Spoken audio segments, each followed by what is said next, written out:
গার্লফ্রেন্ডের নাম্বার মা দিয়ে সেভ করে রাখছিলাম। আর না রাখা কোনো উপায় আছে? কারণ আমার যে বন্ধু বান্ধব তারা অবশ্যই আমার মোবাইল থেকে আমার গার্লফ্রেন্ডের নাম্বার নিয়ে যাইবো, নিয়ে অবশ্যই কল করবো। এই কারণে তাদের বইয়ে আমি গার্লফ্রেন্ডের নাম্বার মা দিয়ে সেভ করে রাখছি। তো একদিন আমি বসে মোবাইল টিপতেছি, মোবাইল টিপার পরে আমার একটা বন্ধু আছে এখানে আইসা বলতেছে, কি রে এখানে কি করস? আমি কই এখানে নাচতাছি। বেটা নাচতাছি মানে? আমি কই তুই দেখতাছিস আমি এখানে বসে মোবাইল চাপতাছি, তারপরে কেন বলস আমি কি করি? ও আচ্ছা ঠিক আছে মোবাইল চাপতাছিস। আমি কই হ্যাঁ।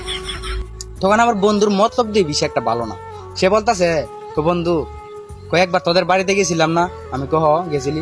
তোর মা আমাদেরকে যে একটা আদর করছে রে, নিজে হাতে রান্না করে খাওয়াইছে, তোর মারে অনেক ভালোবাসি রে, তোর মা আমাদের নিজের সন্তানের মতন মানে আদর করে। তখন মানে এই কথা বলার পরে আমি তো পুরো জাকি ধরছি, আমি এত মতলব বিষয় একটা ভালো না। আমি তাড়াতাড়ি আমার মোবাইলটা পকেটে ঢুকাইছি। পকেটে ঢুকানোর পরে তোমার বলতে বলতেছে, রুকন তোর মায়ের সাথে কথা বলতে খুব ইচ্ছা করতেছে, দেখতে খুব ইচ্ছা করতেছে, কয়েকটা কল দে না তোর মার সাথে একটু কথা কই। আমি কই না কারণ কল দেওয়া যাবে না। আমি কই আমার মার সাথে কথা কইলে বাড়িতে যাইস, মায়ের দেখবারই চলে বাড়িতে গিয়ে দিস। কোন না এখন তো যাইতে পারবো না, যাস না একটু কথা বলি। তখন আমি দিতে চাই না, ও জোরাজুরি করে আমার কাছ থেকে মোবাইল নিয়ে গেছে। মোবাইল নিয়ে আমার মোবাইলে ব্যালেন্স ছিল না, আমার মোবাইল থেকে নাম্বার নিয়ে, এর মোবাইলের নাম্বার নিয়ে ফোন মারছে। ফোন মারার পরে তো ফোন ধরার পরে ওই পাশ থেকে আমার গার্লফ্রেন্ড বলতেছে, খেয়ে ভাই। তখন আমার বন্ধু বলতেছে, আমি আপনার ভাই না তো, আপনি আমার আন্টি লাগেন। তখন আমার গার্লফ্রেন্ড বলতেছে, কি বলতেছেন সব আন্টি মানে? কুমা আপনি আমার আন্টি না, আপনি আমাকে চিনেন নাই? তখন আমার গার্লফ্রেন্ড বলতেছে, না আমি আপনাকে চিনি নাই, বাট আপনি আমাকে আন্টি বলতেছেন কেন? আপনাকে আমি আন্টি বলবো না, আপনি রুকনের আম্মা না?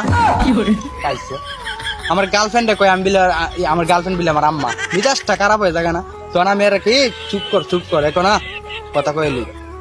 তখন বলতেছে আপনি রুকনের আম্মা না? তখন আমার গার্লফ্রেন্ড বলতেছে, এইসব কি বলছে আমি রুকনের আম্মা মানে? রুকন চিকে তো নাম্বারটা নিছি। তখন আমার গার্লফ্রেন্ড বলে, সত্যি? হ্যাঁ।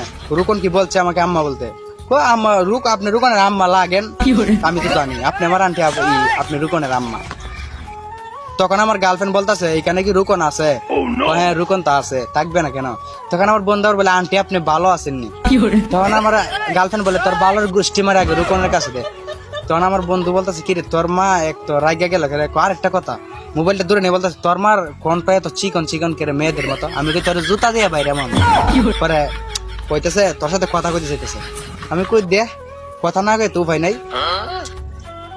তখন আমার গার্লফ্রেন্ড ওরা বলতেছে যে রুকনের কাছে দাও। তখন আমার বন্ধু আমার কাছে ফোনটা দিল, দেওয়ার পরে তখন আমার গার্লফ্রেন্ড আমাকে সোজাসুজি বলে, কেমন আছো বাবা? তখন তো আমি পুরো আমি যাই বাবা মানে।